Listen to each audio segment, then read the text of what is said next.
Halo teman-teman semua, apa kabar? Kembali lagi di chapter 5, yaitu tentang percabangan lanjutan. Di sini saya akan menampilkan flowchart dari kasus yang memerlukan penyelesaian dengan satu kondisi. Saya akan menjelaskan bagaimana alur dari flowchart ini. Di sini ada jumlah beli lebih dari 100.000, kemudian ada voucher potongan 50.000 dan selesai. Nah, jika jumlah beli lebih dari 100.000, maka akan mendapatkan voucher potongan sebesar 50.000 dan program langsung selesai. Sebaliknya, jika jumlah beli kurang dari 100.000 atau sama dengan 100.000, maka program langsung selesai dan tidak akan mendapatkan voucher. Baiklah, di sini saya akan mencontohkan langsung bagaimana menulis program ini. Yang pertama, kita harus mempunyai aplikasi DevC++. Kemudian, source file untuk menulis program tersebut.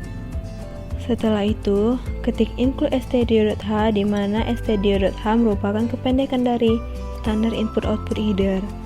Lalu bisa ditambahkan komentar deklarasi variabel. Lalu in main, di mana fungsi main itu untuk mengeksekusi saat program pertama kali dijalankan. Lanjut, kenapa menggunakan in jumlah beli, total beli? Karena kita akan menghitung jumlah beli dan total beli. Dan kenapa in voucher? Di sini kita akan memasukkan nilai vouchernya yaitu 50.000. Lalu beri komentar masukan, kemudian printf. Nah, fungsi printf di sini yaitu supaya saat program dijalankan, maka muncul masukkan jumlah beli. Masukkan jumlah beli dalam satuan rupiah. Terus scanf. Nah di sini kita menggunakan %d. Fungsi %d yaitu karena kita menggunakan tipe data integer. Dan scanf akan mengambil nilai jumlah beli. Jumlah beli. Jangan lupa titik koma. Kemudian komentar proses. Conditional if di sini supaya saat jumlah belinya lebih dari 100.000, jumlah beli lebih dari 100.000, maka program akan menghitung total belinya sama dengan jumlah beli dikurang voucher. Dan outputnya yaitu total beli tadi. Sama dengan jumlah beli dikurang voucher. Titik koma. Kemudian printf outputnya yaitu total belanja. Total belanja akan mengambil data dari total beli.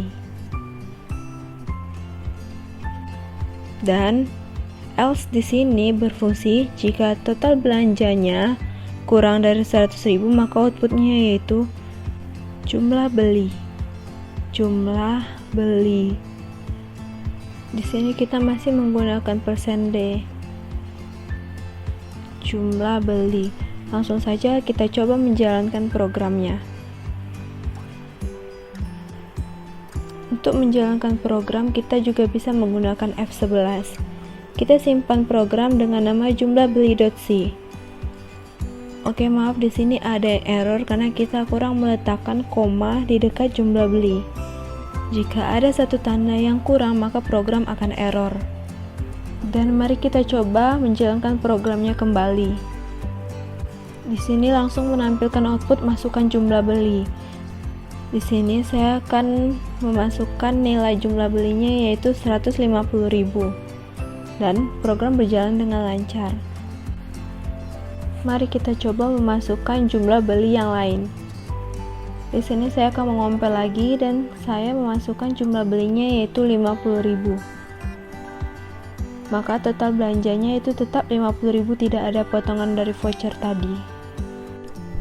Yang kedua yaitu flowchart kasus yang memerlukan penyelesaian dengan dua kondisi. Baiklah, saya akan menjelaskan alur dari flowchart ini. Jika nilainya lebih dari 75, maka outputnya lurus, yaitu lulus, dan kemudian selesai. Jika sebaliknya, nilai kurang dari 75 atau sama dengan 75, maka outputnya tidak lulus. Dan jika lulus, itu maka bernilai false atau salah. Berikut contoh programnya. Sama seperti program sebelumnya yang pernah kita buat, yaitu yang pertama, ketik include stdio.h,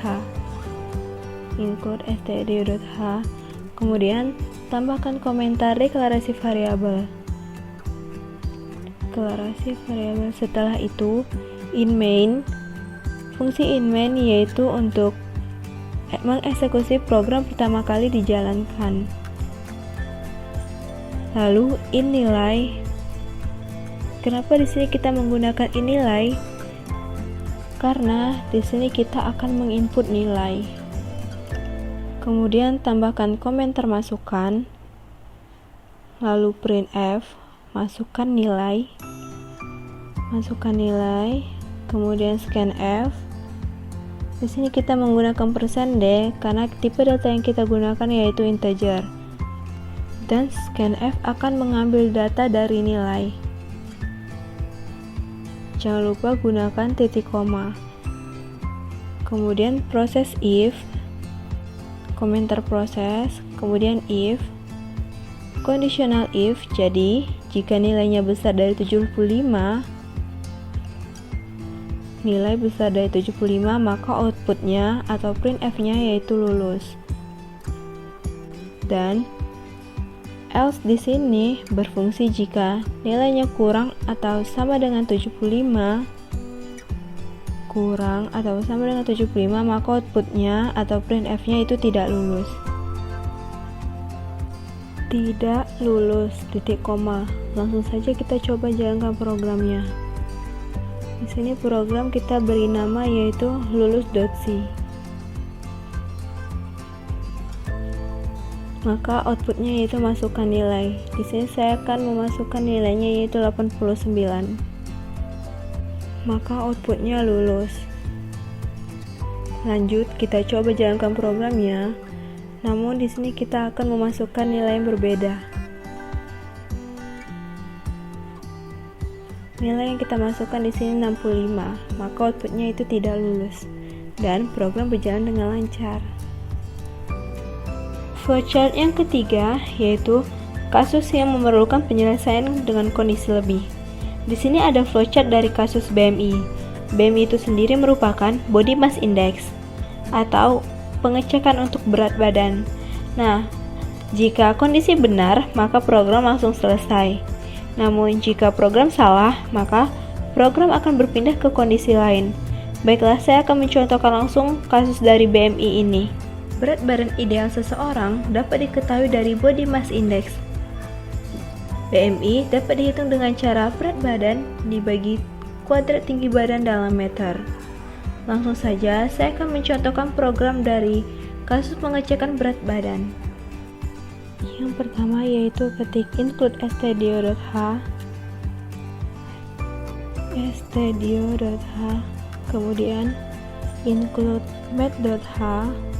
Math.h di sini berfungsi untuk operasi matematika. Kemudian in main jangan lupa. Lalu deklarasi variabel. Sama seperti sebelumnya, kita membuat variabel.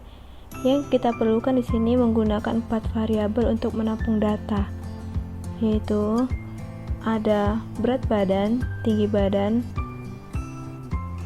dan tinggi underscore badan, kemudian BMI.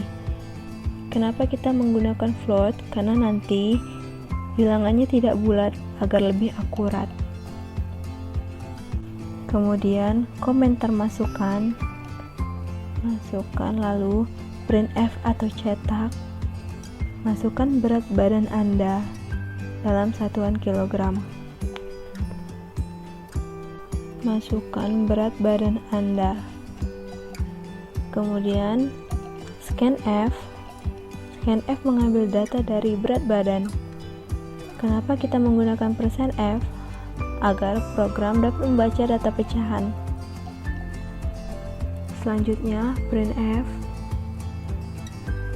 masukkan tinggi badan Anda. Masukkan tinggi badan Anda dalam satuan meter. Jangan lupa titik koma. kemudian scanf, %F, tinggi badan. Di sini dalam masukkan tinggi badan itu maka akan mengambil data dari tinggi badan. Selanjutnya kita membuat proses perhitungan seperti berikut. Tambahkan komentar proses, kemudian TB sama dengan tinggi underscore badan dibagi 100. Tinggi underscore badan dibagi 100.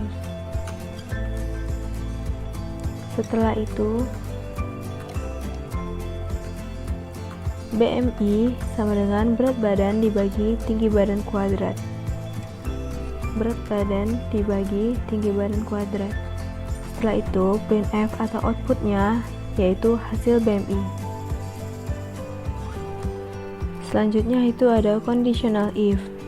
Nah, di sini fungsi conditional if yaitu jika berat badannya itu kurang dari 18,5, maka akan menampilkan output berat badan Anda kurang. BMI kurang 18,5, kemudian outputnya yaitu berat badan Anda kurang. Di dalam proses ini kita kasih kondisional untuk outputnya, itu perhitungannya dari berat badan kurang sampai berat badan berlebih atau obesitas. Fungsi else if di sini, jika berat badannya besar atau sama dengan 18,5 dan jika berat badannya kecil atau sama dengan 23,9, maka outputnya yaitu BMI kecil. Maka outputnya yaitu berat badan Anda normal. Printf berat badan Anda normal. Titik koma. Lanjut else if lagi. Di sini angkanya disesuaikan dengan tabel yang sudah saya jelaskan di awal tadi ya. Lanjut else if lagi. Jika berat badannya besar atau sama dengan 27, maka outputnya yaitu obesitas. Setelah itu return 0. Langsung saja kita mencoba menjalankan programnya. Sebelumnya kita beri nama program terlebih dahulu. Setelah itu muncul output masukkan berat badan Anda. Di sini saya memasukkan berat badannya yaitu 50 dan masukkan tinggi badan Anda dan tingginya itu 155. Maka outputnya hasil berat badan Anda normal.